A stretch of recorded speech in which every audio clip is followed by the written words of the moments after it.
다주택자 양도소득세 중과 유예 종료 및 보완 방안에 대해서 보고를 드리겠습니다. 다주택자가 보유한 조정 대상 지역의 주택 양도 시에 현재는 기본 세율에다가 2주택자는 20%포인트를 더 올리고, 그다음 3주택자 이상은 30%포인트를 올리는 그런 제도를 운영하고 있습니다. 그러나 이 제도가 2022년 5월 9일부터 해서 금년 5월 9일까지 4년간 중과 유예를 한시적으로 유예하고 있습니다. 하지만 그동안에 저희들이 정책을 운영한 결과 정책 신뢰성은 제한되면서 또 비정상적 불공정한 형태의 어떤 그런 유발 현상이 나타났기 때문에 이제는 좀 정상화할 필요가 있다는 이런 생각에서 이번에 이제 중과 유예를 종료할 예정입니다. 그러나 지금 그동안에는 이제 부동산 거래 관행이라든지 또는 최근에 그 조정 지역을 확대한 경과 등을 감안해서 시장에서의 현실은 감안하면서 또 국민 불편을 최소화하는 방안을 저희들이 오늘 제안하고자 합니다. 첫 번째는 강남 3구와 용산 등 기존에 이 제도를 적용하고 있던 지역에 대해서는 원칙적으로 5월 9일까지 잔금을 다 납부해야지만 이 유예를 받을 수 있겠습니다만 너무 기간이 촉박한 관계로 5월 9일까지 계약만 하고 3개월 이내에 잔금 또는 등기를 하는 경우까지도 저희들이 시장에 어떤 할 수 있는 적응력을 높이는 방안을 하려고 하고 있고요. 이 외에 금년 10월 15일에 신규 지정된 조정지역은 5월 9일까지 계약을 하고 3개월은 좀 짧을 것 같아서 6개월 내에 잔금을 지불하거나 등기를 하는 경우까지 유예를 하는 방안을 오늘 제안을 드립니다. 오늘 국무회의 토의 결과와 여론 수렴 등을 거쳐서 조속히 다주택 중과 유예 종료 방안을 마련해서 법령 개정 등 사후 절차를 추진할 계획으로 있습니다. 중과 유예 종료에 따른 토지 거래 허가제 보완 그리고 편법 정려 등 이상거래 단속 강화 등 관계부처의 적극적인 협조를 요청드리겠습니다. 이번이 아마 중과를 피할 수 있는 마지막 기회라고 생각하고 아마 이런 기회를 이용해서 국민들께서 중과를 받으시는 일이 없도록 했으면 좋겠습니다. 이상 보고를 마치겠습니다. 재경부 장관님, 네.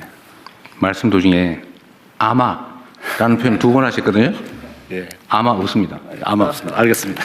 아마가 아니고 이게 지금 저는 정책의 신뢰나 예측 가능성이 정말로 중요하다고 생각하는데 예를 들면 이게 4년을 유예한 게 아니고 1년씩 3번을 유예해 온 거예요. 1년 이번에는 끝이야. 또 가가지고 또 이번엔 진짜 끝이야. 또 가가지고 진짜 끝이야. 그 다음에 진짜 이번에는 진짜 정말 끝이야. 이러면 이게 누가 믿겠냐고요. 그래서 아마 타성이 붙은 것 같습니다. 아마 하지 말라니까. 어쨌든 정책은 약간의 부당함이 있더라도 한번 정하면 그대로 해야 돼요.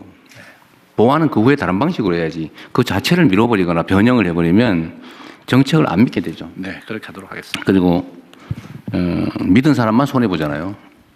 안 믿은 사람은 득보고 믿은 사람은 손해보고 정부 정책을 잘 따른 사람은 상대적으로 손해봤다는 느낌 들고 안 따르고 버티고 힘써가지고 바꾸는데 영향을 줘서 바꾼 사람만 득보고 이러면 이게 공정한 사회가 되겠습니까? 비정상적인 사회로 자꾸 하잖아요.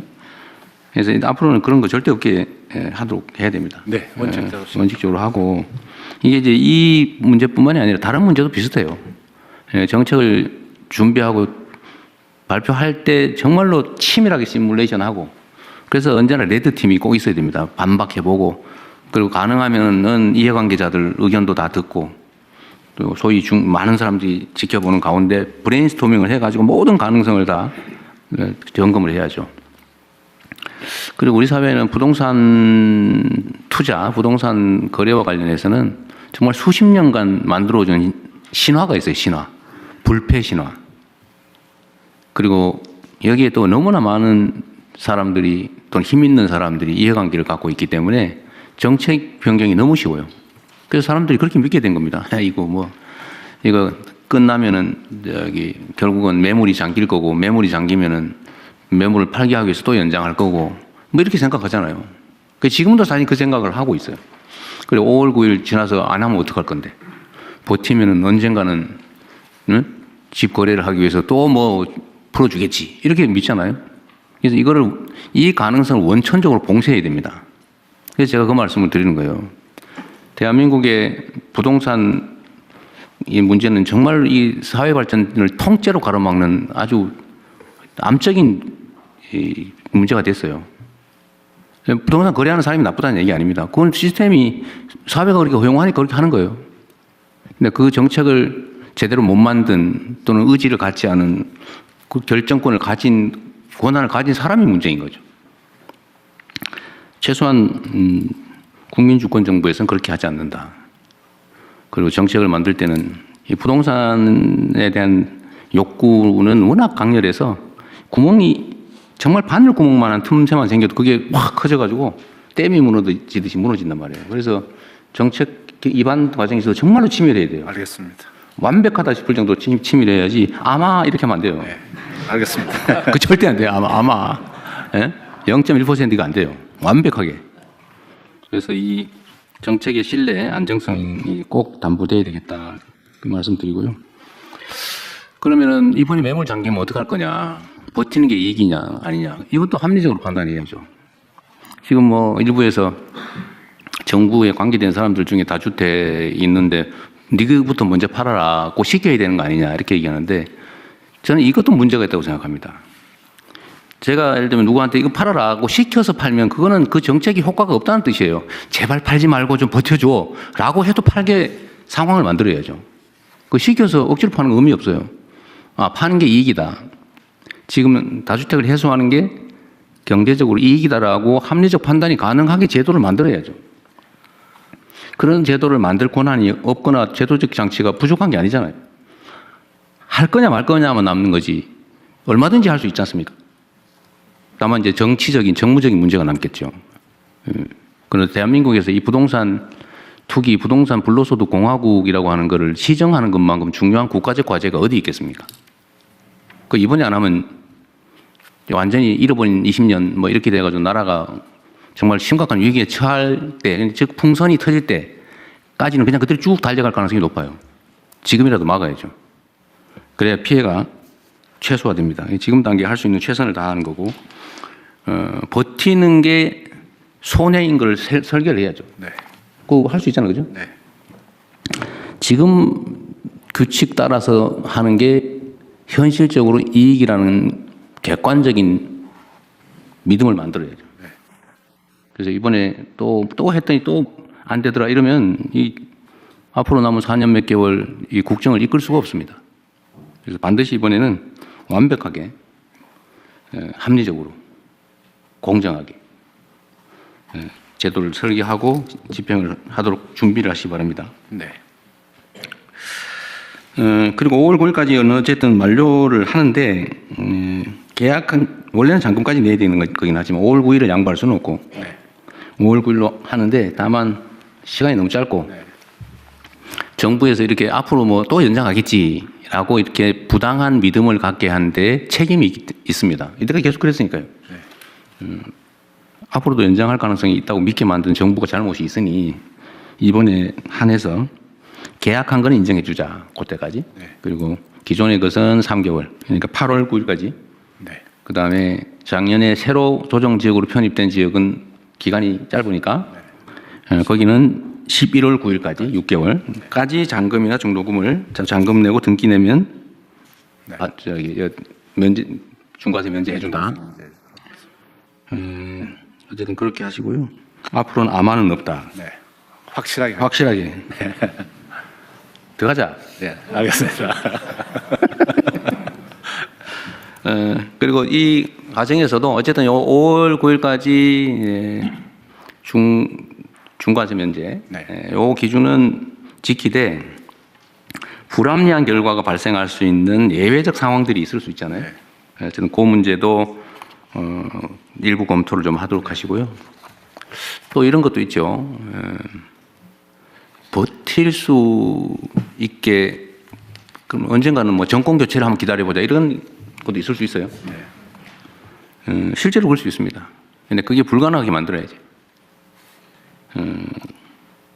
근데 뭐 세금 얘기를 지금 하는 건 부적절하니까 하지 말고 어쨌든 할 수 있는 방법은 다 찾는다. 그 세입자 문제 때문에 골치 아픈가 봐요. 네, 그렇습니다. 지금 이 조정 지역에 대해서는 팔게 되면은 당장 자기가 들어가서 살아야지만 들어가야 되는데. 됩니다. 그런데 세입자가 있는 경우에는 이 세입자가 있기 때문에 당장 들어가서 살 수 없게 됩니다. 그래서 그런 부분도 지금 살고 있는 세입자의 임대 기간까지는 뭐 예외적으로 한다든지 해서 그 이유는 반드시 들어가게. 어쨌든 5월 9일까지고 네. 무조건 5월 9일까지인데 세입자들이 6개월 안에 못 나갈 상황 또는 3개월, 6개월 안에 못 나갈 상황 그런 경우에 대한 보완 방안. 대안은 한번 검토를 해보시죠. 네, 그렇게 하겠습니다. 그러나 5월 9일은 변하지 않는다. 네. 네. 5월 9일은 확실하게 지키겠습니다. 확실하게. 아마 바뀌는 일은 없을 것이다. 알겠습니다. 네. 또 추가할 거 혹시 있으신가요? 네, 다른 의견 없으시면 재경부 장관께서 보고에서 제안하신 내용에 그렇죠. 저 하나 물어볼게요. 이게 제가 지금 이제 며칠 사이에 한 하루 이틀 사이에 또 바뀌긴 했는데 처음에는 이제 일부 보도상으로는 뭐 대통령이 저거 얘기해봤자 뭐 매물도 나오는 거 없고 막 저 분명히 매물 잠길 거고 이번에는 또 연장을 해야 된다. 뭐 저 다주택자들의 저 눈물은 어떡할 거냐. 뭐 이런 회개한 얘기들이 있었는데 어제 정도부터 그 현장에 매물이 많이 나왔다는 보도들이 나오기 시작했어요. 보도가 제가 알기로는 그 이전에 이미 사실 매물들이 많이 나왔거든요. 그 통계청이나 아니면 어디서 뭐 자료 수집하는 데서 이 매물 증가하는 거 이런 거 통계들 있나요? 거래 통계는 있을 수 있는데. 예, 있습니다. 그리고 한번 얘기해 보실래요? 어떻게 변화되고 있는지? 그러니까 현재 그 이번에 그 서울 전체적으로 매물이 좀 줄긴 했는데요. 강남 3구하고 용산 쪽에서는 전체 평균 대비 11.74%가 매물이 늘어났다고 보고되고 있고요. 평시보다 11.74% 늘어났다. 예, 송파가 15% 상향이 되고요. 15%나 늘어났다고. 예, 용산은 4.19로 해서 좀 낮고 그렇습니다. 용산하고 강남 3구가 매물이 늘었다는 건 굉장히 중요한 포인트입니다. 10몇 퍼센트 두 자릿수로 늘었다 매물이. 네. 앞으로 더 늘어나겠죠. 그렇고 저희 계속 실제적으로 늘어나는 것도 더 늘어나고 있잖아요. 그죠? 네. 오늘 이 국무회의를 기점으로 좀 더 늘어나겠죠. 네, 저 대통령님, 행안부 장관입니다. 제가 이 검토를 해보다 보니까요, 이게 왜 5월 9일이냐. 네. 올고 있어요. 네네. 지난 정부가 시작한 날입니다. 이게 5월 30일인가 31일 날 시행령 개정을 했는데 소급해서 5월 9일부터 적용을 한 겁니다. 그러니까 이게 일종의 그 정권 이 잡은 데 대한 기념품으로 다주택자들한테 선물을 준 이런 케이스입니다. 근데 이게 어떻게 가능하냐면 분명히 조세는 법률주의인데 법률로 정해야 되는데 다주택자에 대한 규정이 시행령에 규정이 되어 있습니다. 그러니까 다주택자에 대한 세율은 법에 정해 있는데 누구를 다주택자로 볼 것이냐라고 하는 게 시행령으로 정해져 있다 보니까 그거를 조정해서 시행령에서 일종의 감세를 한 겁니다. 그래서 이 시행령에 정해져 있는 다주택자 기준 명확한 그 규정을 법률로 옮기는 작업을 해주셨으면 좋겠습니다. 근데 뭐 이거 앞으로는 아예 그냥 시행령에 위임한 조항을 없애버리는 것도. 네, 그렇게 해서 법률로 정해버리는 게 좋겠습니다. 이번에 어차피 이 제도 전체 설계를 바꿀 거 아니에요? 바꿀 때 감안해서 하시죠. 예, 대통령 이번에는 이게 시간이 좀 짧기 때문에 시행령으로 하고 이건 법으로 이제 또 이후에 그렇죠. 이거는 그냥 놔두면 5월 9일에 잔금까지 내야 되는데. 네네. 아까 얘기했던 너무 짧은 상황에 해야 되기 때문에 시행령 보완은 그건 시행령으로 할 수밖에 없겠네요. 네네, 그렇게 하겠습니다. 근데 제가 어제 밤에 우리 국무위원님들 아니면 뭐 부처장들도 이거 혹시 의견 있으면 준비하라고 했는데 준비된 분들 있으면 말씀하십시오. 다 하셨어요? 다 하신 분이니? 네. 대통령 마지막으로요. 저기 보시면은 저 2번에 보시면은 토지 거래 허가제 구역에서는 허가 후 4개월로 되어 있습니다. 잔금 실거주 의무가 이게 그래서 저한테 또 어떤 분이 말씀하시기는 5월 9일 계약은 3개월이 아니고 4개월로 좀 해달라는 이런 얘기도 있습니다. 그래서 시장의 목소리도 듣고 그래요? 저희들이 3개월이냐 4개월이냐. 네네. 근데 토지 거래 허가제는 그 정도는 4개월이기 때문에 그런 것도 시장의 목소리 듣고 좀 조정하도록 하겠습니다. 그럼 처음부터 4개월 해줘요. 3개월이요. 예, 그래서 그렇죠. 여기서 토론을 좀 붙이려고 그러겠습니다. 그건 현실적인 필요를 고려해서 네. 적절하게 결정할 때도 하면 되니까요. 네. 하십시오. 4개월이 될 수도 있다. 네. 국토부하고 협의하겠습니다. 네네. 토론에서 추가된 의견을 반영해서 접수하겠습니다.